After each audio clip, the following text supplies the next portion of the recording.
예수님,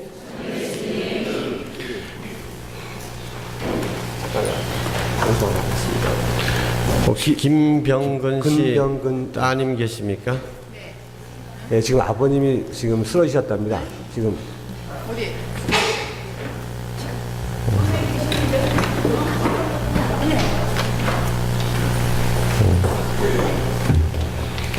참 예수님, 방금 오랫동안 서서 주님의 순환에 대한 말씀을 들었습니다.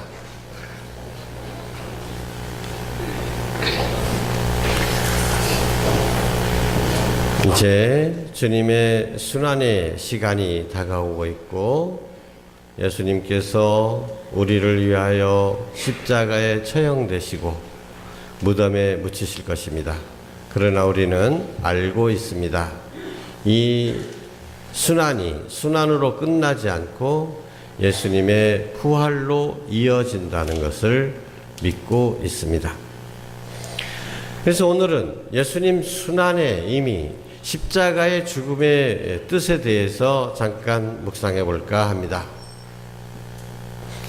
예수님의 십자가의 죽음은 여러 가지 의미가 있지만 가장 핵심적인 내용을 이야기하자면 그것은 제사입니다. 예수님의 십자가상의 죽음은 제사입니다. 제사는 목적이 있습니다. 그럼 예수님의 이 제사는 무엇을 위해서 바친 것입니까? 인류의 구원을 위한 제사입니다. 제사에는 본디 세 가지 형식이 있습니다. 하나는 누구한테 바치는 거냐는 것이고, 또 하나는 누가 바치는 것이냐, 바치는 사람, 그리고 또 한 가지는 바치는 것입니다. 자, 이 십자가상의 제사에서 제관은 누구이십니까? 사제는 누구이죠? 바로 예수님이십니다. 예수님을 유대인들이, 유대 지도자들이, 아니면 로마 병사들이 바쳤다. 그러면 제관이 로마 병사들이 되겠죠. 그러나 이 제사는 예수님의 제사입니다. 예수님께서 사제가 되셔서 누구한테 바치는 것이죠? 하나님 아버지께 바쳐드리는 것입니다. 그러면 무엇을 바치는 것입니까? 예수님 자신을 바치시는 것입니다. 예수님의 몸과 피, 예수님 당신 자신을 온전히 바쳐드리는 것이 바로 십자가의 제사입니다. 그러면 다시 정리하면 예수님의 십자가상의 죽음은 예수님께서 당신 자신이 제관이 되셔서 당신 자신을 제물로 해서 인류 구원을 위해 하나님 아버지께 봉헌하는 제사다. 이렇게 정리할 수 있겠습니다. 네, 그러면 여기서 한 가지 질문이 생깁니다. 그러면 우리는 무엇을 하는가? 우리를 위한 제사인데 우리는 어떻게 참여합니까? 마을의 안녕을 위해서 돛제를 지낼 때라도 그러면 마을 기금 조성에 참여를 하든지 아니면 부주를 내든지 뭔가 참여하는 것이 있습니다. 그런데 생각해 보십시오. 이 인류 구원을, 우리를 구원하기 위해서 이루어지는 이 제사에 우리가 하는 몫은 무엇입니까? 아무것도 없습니다. 예수님께서 다 알아서 해주시는 것입니다. 여러분, 이것이 그리스도의 십자가상의 제사의 핵심입니다. 우리를 위한 제사인데도 불구하고 우리는 정작 아무것도 하지 않는다는 것.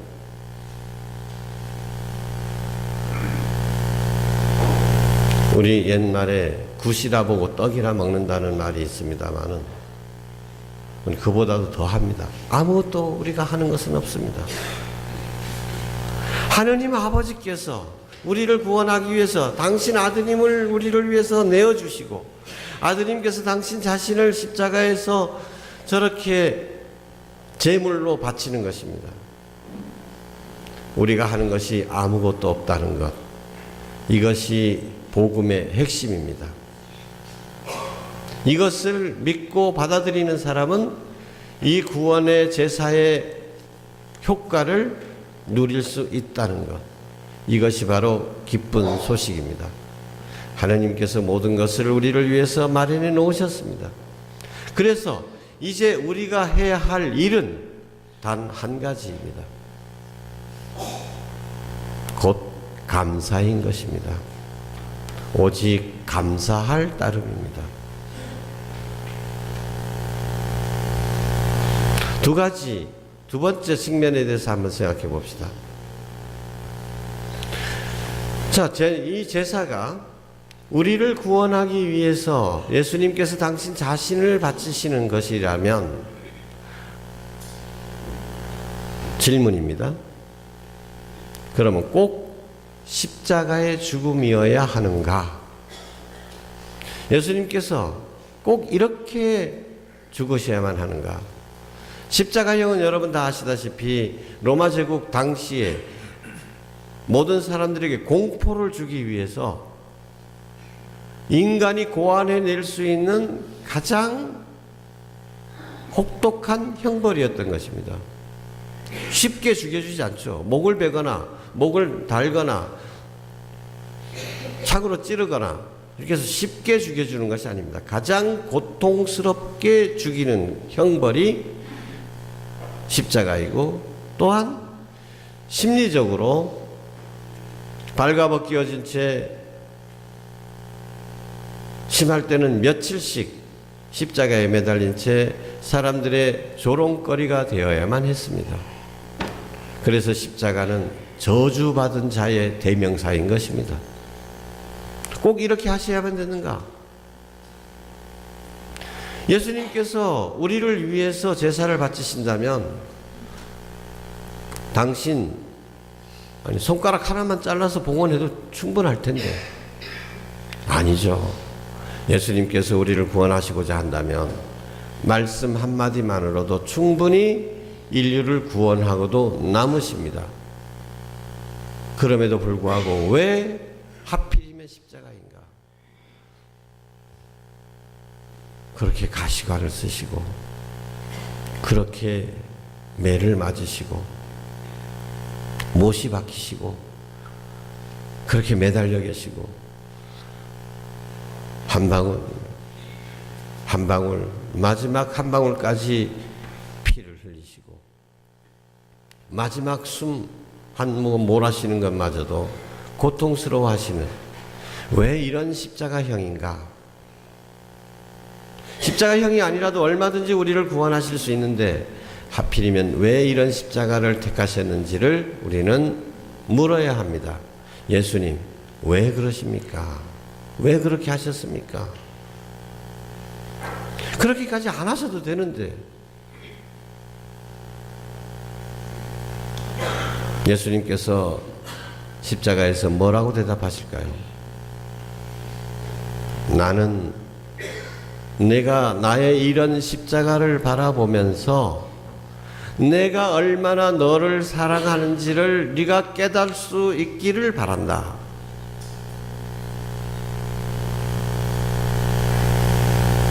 꼭 십자가의 고통이 필요한 것이 아니었습니다.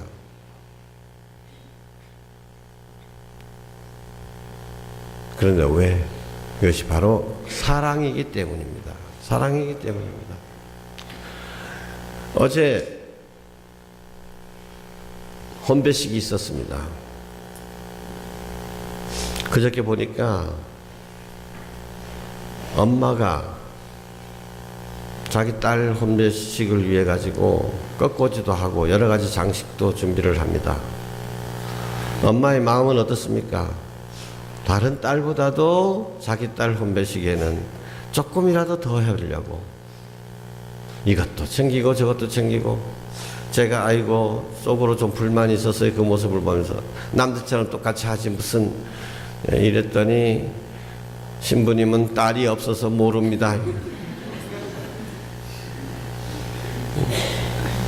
저 뒤에 신부 대기실에 거기 그 커튼도 다 다리미질 하고 또 앞에 다른 때는 보지 못했던 입구 양쪽에 또 꽃꽂이를 해놓고 여기도 뭐 하고 저기도 뭐 하고 다 꼭 그렇게 해야 됩니까? 예?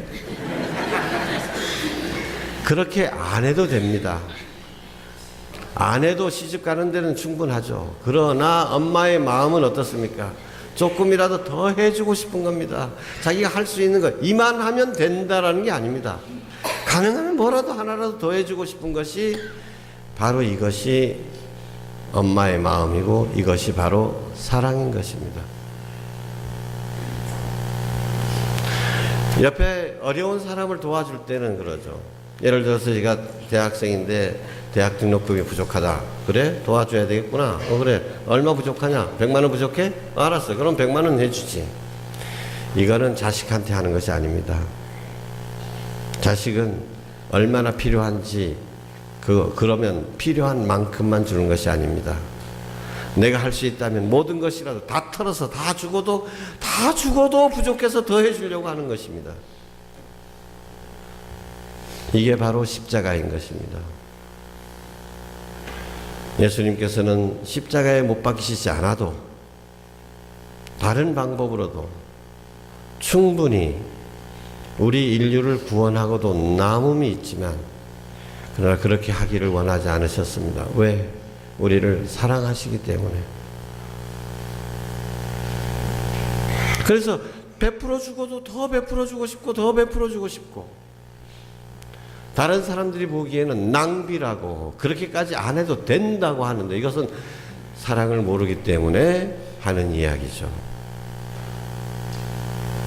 예수님께서는 십자가를 통해서 우리가 그토록 당신의 사랑을 받고 있다는 것을 깨닫게 되기를 바라시는 것입니다.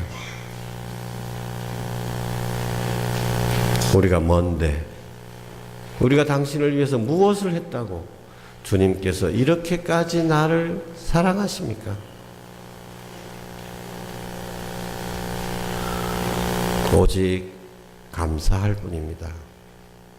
주님의 십자가를 바라보면서 주님, 우리는 당신의 이런 사랑을 받을 자격이 없는데 도대체 우리가 뭐라고 이렇게까지 우리를 사랑해 주십니까? 우리를 이렇게까지 소중하게 여겨 주십니까? 이 사랑에 감사하고 이 사랑에 조금이라도 보답해 드리려는 마음이 저절로 우리 마음속에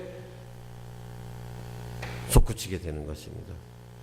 주님께서 십자가에서 고통받으시면서 우리를 내려다보시면서 바라시는 것은 오직 이거 하나죠.